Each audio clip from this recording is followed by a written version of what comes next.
My name is Julian Brooks, and at 48 years old, I had to face the bitter reality that 5 years of absolute dedication meant nothing compared to a wealthy woman's wounded pride. It was 7 o'clock on a rainy Tuesday morning when Evelyn Thorne burst into my office. She looked like a hurricane draped in designer clothes, her face twisted with a level of rage that seemed almost comical.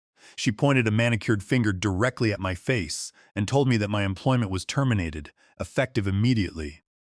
According to her, I had committed the ultimate sin of disrespecting her at the charity gala for the Children's Hospital the previous evening.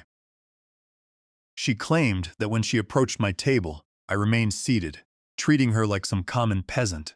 She sneered, telling me her husband would handle this and that I would be out of the building before lunch. I felt a cold shockwave travel through my body as I realized my entire career was being dismantled because I had not stood up fast enough when the boss's wife walked past my chair. 5 years. I had spent 5 long years building the international logistics division of Thorne Global Logistics from a tiny department with only 4 clients into a powerhouse managing 68 major accounts across Asia. I had worked weekends, missed countless family dinners, and practically poured my health and soul into this company. All of that was about to be destroyed because Evelyn Thorne's massive ego could not handle what she perceived as a personal slight. Before she could storm out, I looked at her and said nothing. I did not beg, and I did not raise my voice. I simply waited for her husband, George Thorne, who was our chief executive officer, to call me into his office. 10 minutes later, the summons came. George looked exhausted, his face gray and his eyes avoiding mine as I sat down across from his heavy mahogany desk. He told me he was sorry, that he knew I was the backbone of our international operations, but that he could not have this kind of drama at home. He told me Evelyn was adamant and that fighting her would only make life miserable for everyone. He promised to give me excellent references and a generous severance package if I just went quietly. I stared at him, feeling a mixture of pity and intense disgust. I asked him if he was truly firing his most successful division director because I did not stand up quickly enough when his wife walked past. He sighed, rubbing his temples, and said it did not matter what was fair, because Evelyn had made up her mind. He said she claimed I had made her look foolish in front of the city's most important business leaders. That was the moment I decided to stop being the loyal employee and start playing the game by my own rules. I looked at George and told him that, before he signed my termination papers, he needed to check his email. I had sent him a message just minutes before entering his office. He frowned, clicking his mouse, and opened the email. In it, I had attached several video files, each one a recording of a private tutoring session. His face turned pale as he clicked on the first video. The screen showed his wife, Evelyn, struggling to pronounce basic Mandarin greetings, looking frustrated and complaining about the difficulty of the language. In the recording, she was begging the tutor to write everything down in English letters because she could not read a single Chinese character. George stared at the screen, his mouth slightly open, as he realized what he was seeing. I took off my glasses, ran a hand through my hair, and looked at him. I explained to him that for the past 8 months, I had been his wife's private tutor, working under the pseudonym Jude Miller. I told him that she had hired me through an elite academic service under strict confidentiality terms because she wanted everyone to believe she was naturally gifted in languages and could handle negotiations herself. Effective immediately, I told him his wife's Mandarin lessons were canceled, and her upcoming presentation to the Chinese investors was in jeopardy. The silence in that office was deafening. George sat frozen, looking from the screen to me and back again. The presentation was scheduled in 3 days.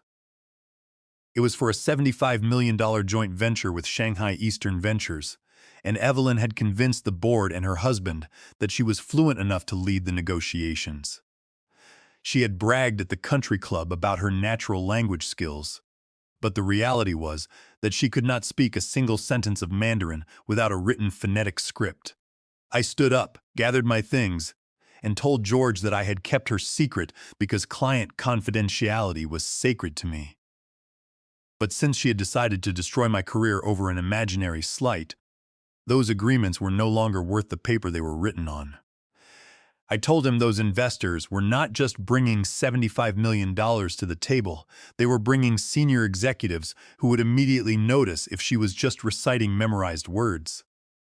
I walked out of his office, leaving him alone with the wreckage of his wife's lies. To understand how we arrived at this explosive confrontation, we have to look back 8 months, to the day I first stepped into the opulent penthouse overlooking the city skyline. At the time, I was looking for a way to secure extra income. My younger brother had been diagnosed with a rare neurological disorder, and the specialized therapy sessions not covered by insurance were costing thousands of dollars. Despite my senior position at Thorn Global Logistics, my savings were quickly depleting. I decided to utilize my bilingual skills and applied to an exclusive academic platform that catered to the ultra-wealthy. The posting on the website was mysterious but lucrative. An unnamed client required intensive Mandarin lessons twice a week at a private residence.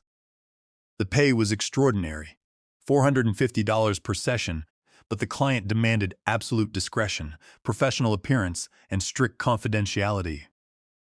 I applied using a pseudonym, Jude Miller, and decided to alter my appearance slightly. I wore a pair of thick-rimmed reading glasses that I did not normally need, combed my hair back in a conservative style, and wore quiet, unassuming clothing.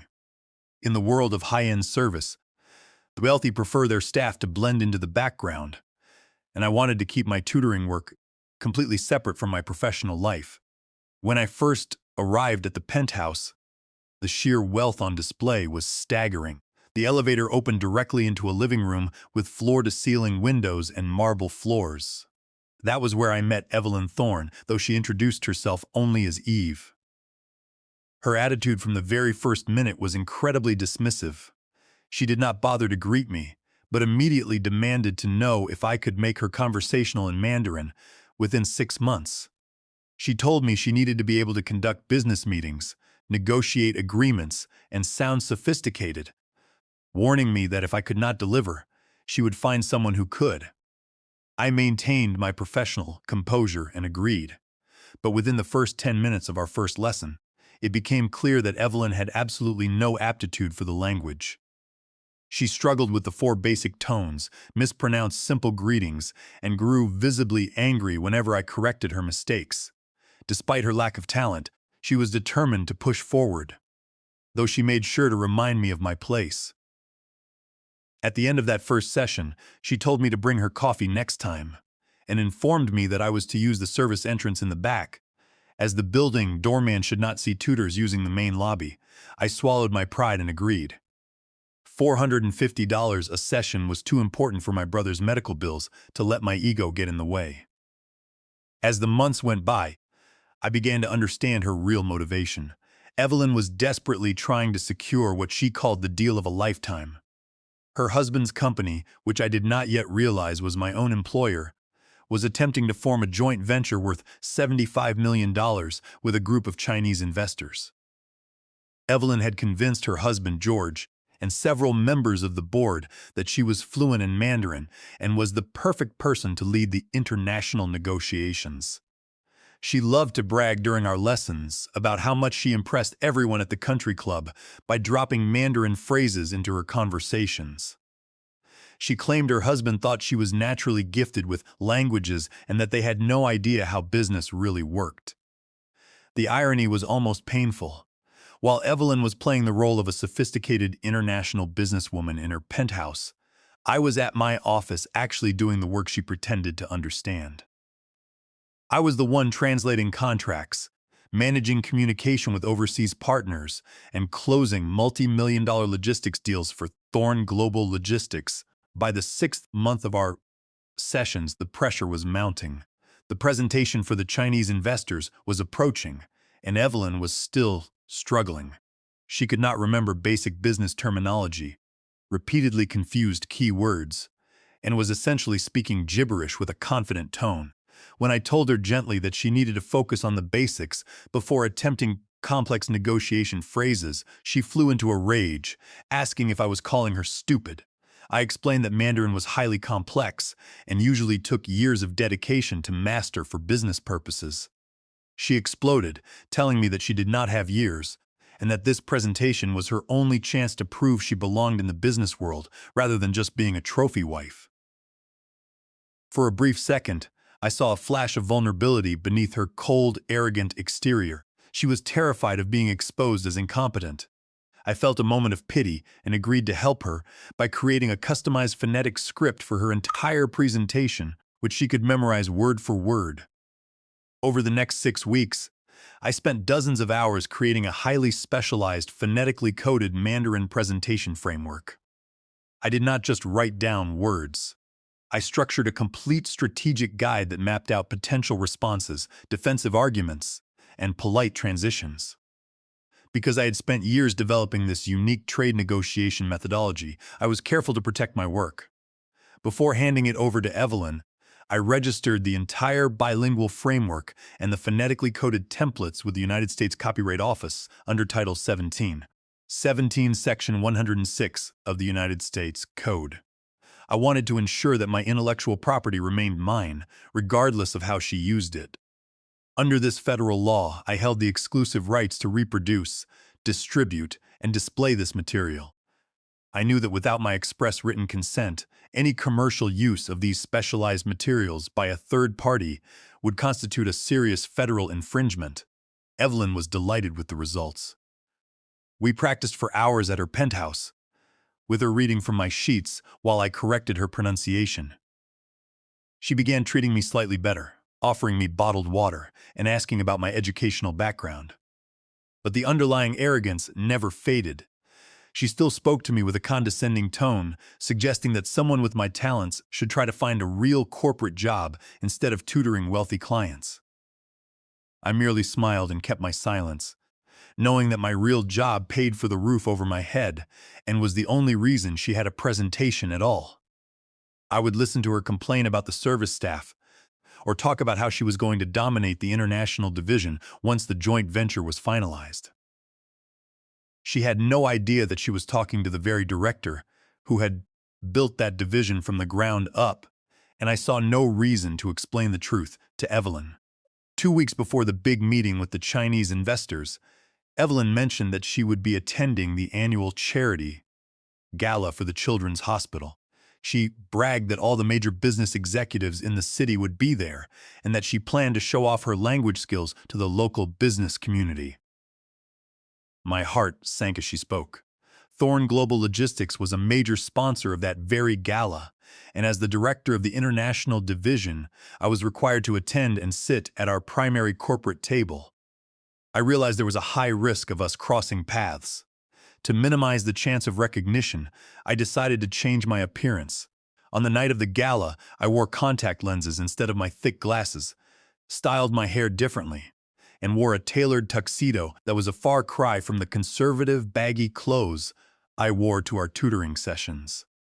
When I arrived at the grand ballroom, I was seated with our senior executives and their spouses near the front of the room. Halfway through the evening, I spotted Evelyn.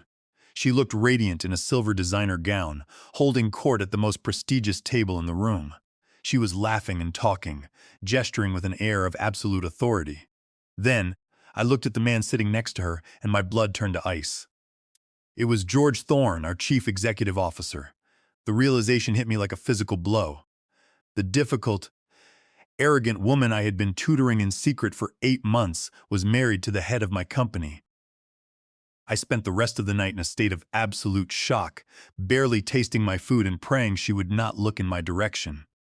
When dinner ended, I tried to keep a low profile, but as I was returning to my table, I saw Evelyn walking directly toward my path.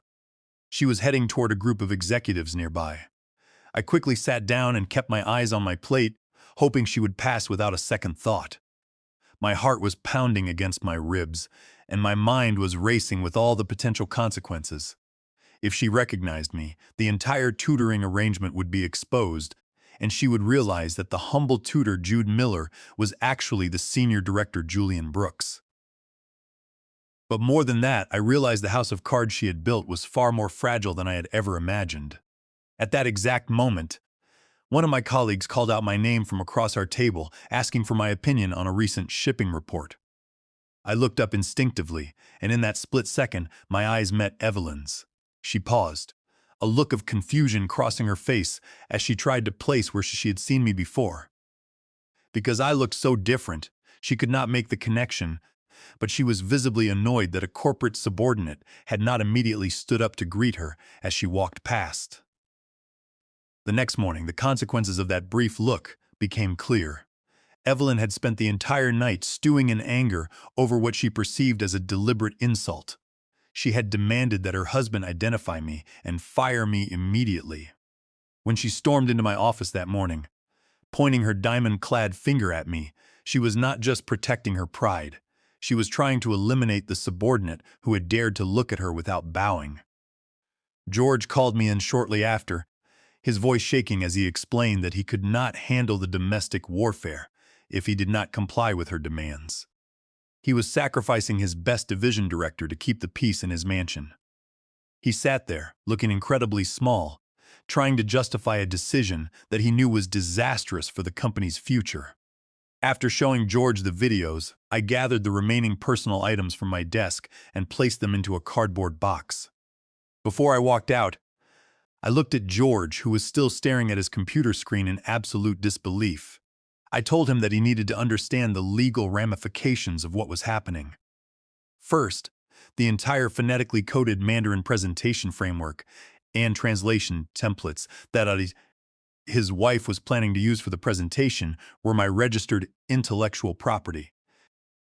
I told him that under Title 17, Section 106 of the United States Code, I possessed the exclusive rights to that material. I explained that I was formally revoking all permissions and licenses for Thorne Global Logistics or Evelyn to use my work. If she attempted to use those copyrighted materials during the presentation, my attorney would immediately file a federal lawsuit for willful copyright infringement under Section 504, seeking statutory damages of up to $150,000 per work and a court-ordered injunction to halt the deal. I made it clear that a federal injunction would prevent the company from presenting any of the materials to the investors, which would effectively terminate the negotiations on the spot.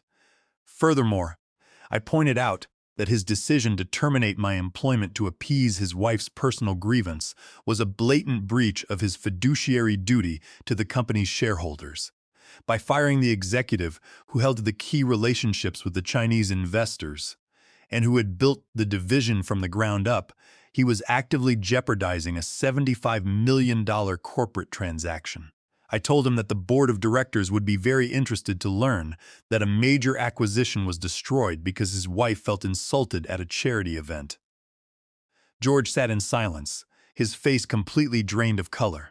He looked like a man who had suddenly realized he had stepped into a minefield of his own making, unable to find a safe way out. I walked out of the building and went home, feeling a mixture of anxiety and strange relief. Over the next 48 hours, my phone rang constantly. Evelyn called me multiple times, leaving furious, high-pitched voicemails. She threatened to sue me for everything I owned, claiming that I had violated our strict confidentiality agreements by showing the tutoring videos to her husband. She claimed she would have her lawyers ruin me and make sure I never worked in this city again. I called her back once, keeping my voice entirely calm. I informed her that she should read the agreement again, as it protected client privacy from outside parties, but did not prevent a tutor from defending himself against false allegations that threatened his livelihood. I told her that she was the one who had fabricated a story to get me fired, and that I was simply presenting the truth. I warned her that if she continued to harass me, I would file a report with the police for harassment and instruct my lawyer to send her a formal cease and desist letter. The morning of the presentation arrived. I woke up early, wondering how the events would unfold at the office. Around 10 in the morning, my phone rang. It was George, and he sounded completely desperate. He told me that the investors from Shanghai Eastern Ventures had arrived earlier than expected. The delegation, led by Mr. Zhao Wei and Miss Liang Hong, wanted to have a casual lunch before the formal meeting began. George explained that Evelyn was in a state of complete panic. She had realized that she could not handle casual conversation in Mandarin without my phonetic sheets, and she had locked herself in the executive bathroom, refusing to come out. She was hyperventilating, and the investors were already asking why the host of the meeting was absent. He begged me to help, promising to reinstate me immediately, give me a promotion to vice president, and double my salary. I listened to his desperate pleas, feeling a sense of satisfaction. I told him that I was no longer an employee of his company and that his wife's vanity was not my responsibility. But George continued to plead, his voice cracking with emotion. He confessed that if the $75 million deal collapsed, the company would face a severe financial crisis and would be forced to lay off half of the employees in the international division. He said that the board was already looking for a scapegoat and he would not be able to protect the team. That confession stopped me. The employees in the international division were people I had hired, trained, and worked alongside for 5 years. They did not deserve to lose their jobs in security because of the arrogance of a CEO's wife and the weakness of her husband. I took a deep breath and told George that I would come to the office under one condition. I would participate in the presentation as an independent consultant, not as an employee. My consulting fee would be $10,000 for the afternoon, paid up front, and I demanded a written agreement that I would never have to interact with or speak to Evelyn Thorne again after today. I also required that he sign a document acknowledging my ownership of the presentation materials and granting the company a one-time license for this single meeting. George agreed instantly, thanking me repeatedly as I hung up the phone. I dressed in my best business suit, ready to witness the final collapse of Evelyn's house of cards. When I arrived at the corporate headquarters, the atmosphere in the main conference room was incredibly tense. George was waiting for me at the door, handing me the consultant contract and the $10,000 bank draft, which I immediately pocketed. Evelyn was standing by the large windows, her face pale and her hands shaking as she held a glass of water. When she saw me walk in, wearing my tailored suit and without the tutor glasses, her eyes widened in shock and fury. She hissed to her husband, asking why I was there. I did not wait for George to answer, but looked at her and said that I was there to translate the pieces she could not comprehend. I warned her that she could either accept my help in the background or attempt to explain logistics regulations to the delegation from Shanghai Eastern Ventures on her own. Before she could speak, the double doors opened and the Chinese investors arrived. I stepped forward, greeting Mr. Zhao Wei and Miss Liang Hong in fluent, formal Mandarin. They smiled, immediately recognizing me from previous industry conferences, and expressed their appreciation for my presence. When Evelyn tried to insert herself into the greeting, using her stiff, rehearsed phrases, the contrast was painfully obvious. The investors politely nodded, but quickly turned their attention back to the presentation. Evelyn took her place at the front of the podium and began reciting her memorized speech. I had to admit, her pronunciation was passable, and she delivered the presentation with a level of confidence that might have fooled someone who did not understand the language. But the danger of a memorized script is that it leaves no room for interaction. Halfway through the slides, Miss Liang Hong raised her hand and asked a question in Mandarin. She wanted to know how the company planned to manage the logistics compliance issues at the Shanghai Distribution Center in light of the new customs regulations. Evelyn froze. The question was completely outside of her memorized text. She stared at Miss Liang Hong, her mouth opening and closing like a fish out of water. She tried to stammer out a response in broken Mandarin, but the words she used made no grammatical sense and actually translated to something about shipping apples rather than customs compliance. Mr. Zhao Wei frowned, exchanging a concerned look with his colleagues. They began to realize that the elegant woman presenting to them was completely illiterate in their language. Evelyn looked at me, her eyes filled with sheer panic. She cleared her throat and said in English that her consultant would address the specific regulatory details. I stepped forward and spoke directly to the investors in fluent Mandarin. I explained the exact regulatory framework, detailed the compliance strategy we had developed, and outlined our risk mitigation plan for the Shanghai Center. The investors nodded in agreement, pleased with the precision and depth of my explanation. For the next 20 minutes, they directed all of their questions to me, completely bypassing Evelyn, who stood to the side like a useless prop. At the conclusion of the meeting, Mr. Zhao Wei addressed the room.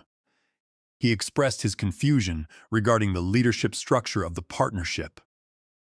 He noted that they had been assured Mrs. Thorne would personally manage the international collaboration, yet it was clear that she lacked the linguistic and technical expertise to do so. He stated that while they were highly impressed by my knowledge, they could not proceed with a partnership built on misrepresentation. The investors gathered their files and walked out, leaving the deal in ruins.